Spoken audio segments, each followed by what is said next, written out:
یہ کتنا خوش بخت انسان ہے، پر امید انسان ہے کہ اللہ نے اس پر 2 فرشتے متعین کر دیے جو اس کو حوصلہ دیتے ہیں، سہارا دیتے ہیں، اس کو قوت دیتے ہیں. اور فرمایا اللہ کریم فرماتے ہیں وَعِزَّتِي لَأُبَدِّلَنَّهُ لَحْمًا خَيْرًا مِّن لَحْمِهِ وَدَمًا خَيْرًا مِّن دَمِهِ. سبحان اللہ، یہ پر امید رہا مسلمان، کیونکہ اس سے پہلے امید کی بات کی رسول اللہ صلی اللہ علیہ وسلم نے. یہ بیمار فرمایا جب پر امید رہتا ہے تو اللہ قسم اٹھاتے ہیں، مجھے میری عزت کی قسم ہے اس بندے کے خون سے بہتر اس کو خون دوں گا اور اس کے گوشت سے بہتر اسے جسم پر گوشت چڑھاؤں گا. اللہ رب العزت نے انسانوں میں خوشی اور غمی کا، امید اور نا امیدی کا عنصر رکھا ہے. اور رب کائنات جب خوشی اور غمی، امید اور مایوسی کسی انسان میں پیدا فرماتے ہیں تو اس کے پیچھے ایک مقصد ہوتا ہے، اور قرآن مجید میں اس مقصد کو رب کائنات نے بیان کیا ہے. وَنَبْلُوكُمْ بِالشَّرِّ وَالْخَيْرِ فِتْنَةً، کہ ہم تمہیں شر اور خیر دے کر آزماتے ہیں. قرآن مجید میں اللہ تعالیٰ نے اس بات کو بالکل واضح بیان کیا کہ خیر اور شر، غم اور خوشی، امید اور مایوسی اللہ کسی بندے پر اگر طاری کرتے ہیں تو اس کے پیچھے مقصد ہوتا ہے. ما كان الله ليذر المؤمنين على ما انتم عليه حتى يميز الخبيث من الطيب. اللہ کہتے ہیں مسلمانوں ایسا ہو نہیں سکتا کہ تم ایمان کا دعویٰ کرو اور اللہ تمہیں ایسے چھوڑ دے. اللہ تمہیں آزماتا ہے لیمیز الخبیث من الطیب، تاکہ اللہ پاکیزہ سے، طیب سے خبیث کو جدا کر کے دکھا دے یہ طیب ہے اور یہ خبیث ہے.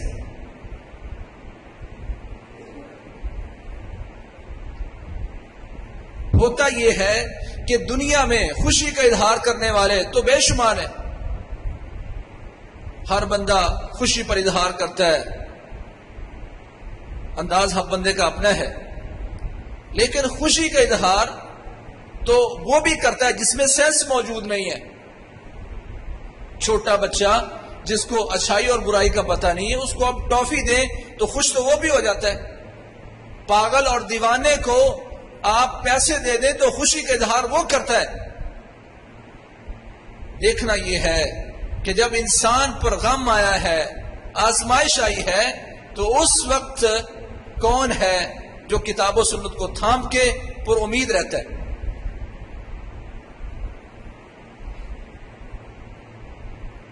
انسان میں جب یہ کیفیت پیدا ہوتی ہے تو اس میں 2 سوچیں یا 2 سوچوں میں سے ایک سوچ لازمی طور پر پیدا ہوگی. وہ سوچ یا تو مثبت ہوگی یا منفی. رسول اللہ صلی اللہ علیہ وسلم نے فرمایا ان عظم الجزاء ما عظم البلاء وان اللہ اذا احب قوما ابتلاهم فمن رضی فلہ الرضا ومن سخط فلہ السخط. کہ اللہ کریم اپنے بندوں کو جب محبوب بنانا چاہتے ہیں تو ان پر آزمائشیں نازل کرتے ہیں، اور پھر ان آزمائشوں کے بدلے ان کو بڑا مقام نصیب فرماتے ہیں، بڑی جزا دیتے ہیں. آگے پھر منفی اور مثبت سوچ کو پیارے پیغمبر نے یوں بیان کیا فمن رضی فلہ الرضا، جو اس آزمائش آنے پر راضی ہو گیا، فلہ الرضا، اس بندے کے لیے اللہ کی خوشنودی ہے. اب یہاں اس پر مصیبت آئی تھی، پریشانی آئی تھی، اسلام نے اس کو پر امید رکھا، نا امید نہیں کیا. مسلمان تجھے تکلیف آئی ہے، اگر تو اس پر راضی ہو جاتا ہے، جو اللہ نے تیری قسمت میں لکھا تھا اس پر تو راضی ہو جاتا ہے، فالہ الرضا، تو تکلیف تو آئی ہے، پر تیرے لیے خوش قسمتی یہ ہے کہ اللہ کریم نے تیرے لیے اپنی خوشی، اپنی خوشخبری، اپنی رضا، اللہ نے اپنی خوشی تیرے نام لکھ دی ہے، اللہ تو ان پر راضی ہو گیا۔ وَمَنْ سَخِطَ فَلَهُ السَّخَطُ یا سخط، جو ناراض ہو گیا۔ دو بندے ہیں، ایک کو تکلیف آئی وہ کہتا ہے اِنَّا لِلَّهِ وَإِنَّا إِلَيْهِ راجعون، اور ایک کو تکلیف آئی وہ کہتا ہے یہ ساری مصیبتیں میرے مقدر میں تھی، اس گاڑی نے مجھ میں ٹکرانا تھا، نقصان میرا ہی ہونا تھا، آگ میری دکان میں ہی لگنی تھی، یہ فوتگی میری ہونی تھی۔ اس طرح کا جملہ بولتا ہے۔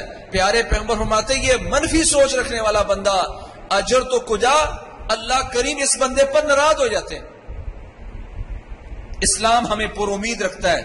رسول اللہ صلی اللہ علیہ وسلم نے شاہ فرمایا ایک بندہ اس کا بیٹا فوت ہو گیا، فرشتے جب اس کی روح قبض کر کے اللہ کے پاس جاتے ہیں تو اللہ پوچھتے ہیں فرشتوں تم نے میرے بندے کے ساتھ کیا کیا؟ وہ کہتے ہیں یا اللہ جب ہم نے تیرے بندے کے جگر گوشے کو اسے چھینا، اسے پتا چلا تو اس نے پڑھا الحمدللہ انا للہ و انا الیہ راجعون۔ جب اسے پتا چلا، سوچ مثبت تھی اس کی، اس نے کہا الحمدللہ اللہ نے یہ اولاد دی تھی تب بھی تعریفیں اللہ کے لیے تھی، آج اس نے واپس لی ہے تب بھی تعریفیں اس کے لیے ہیں۔ یہ مثبت سوچ ہے۔ اس کا بچہ فوت ہوا، اس نے واویلا کرنا شروع کیا، بین کرنے شروع کیے، رونا شروع کیا، اور دوسرے کو پتا چلا رویا وہ بھی ہے، آنکھیں اس کی بھی بہ رہی ہیں، پر اس نے مثبت سوچ رکھتے ہوئے اللہ اسلام نے اس کو امید دلائی تھی مسلمان تیرا یہ غم ہم اس کو خوشی میں کیسے تبدیل کریں گے۔ اللہ پوچھتے ہیں فرشتوں کیا کہا تھا میرے بندے نے؟ مثبت سوچ رکھنے والے نے، پر امید رہنے والے مسلمان نے کہا یا اللہ تمام تعریفیں تیرے لیے ہیں، اولاد دی تھی تو نے، لی ہے تو نے، انا للہ ہم بھی تو اللہ کی ہے نا، وَإِنَّا إِلَيْهِ رَاجِعُونَ ہم نے اللہ کی طرف لوٹنا ہے، سارا اجر و ثواب اللہ سے لیں گے۔ وہ مثبت سوچ کے رکھ کے مثبت بات کرتا ہے۔ اللہ کہتے ہیں فرشتوں ابنوا لَهُ بَيْتًا فِي الْجَنَّةِ وَسَمُّوهُ بَيْتَ الْحَمْدِ، میرے فرشتوں میرے بندے نے مثبت سوچ رکھ کے میری رحمت پر امید رکھی، اس نے میری طرف لوٹنا ہے، وہ سمجھتا مجھ سے اجر لے گا، تو اس بندے کے جملے کی بنیاد پر میں اجر لکھتا ہوں ابنوا لَهُ بَيْتًا فِي الْجَنَّةِ، جنت میں میرے فرشتوں اس کے لیے محل تعمیر کرواؤ، ابنوا لَهُ۔ اللہ فرشتوں کو حکم دیتے ہیں فرشتوں تم جا کے میرے اس بندے کے لیے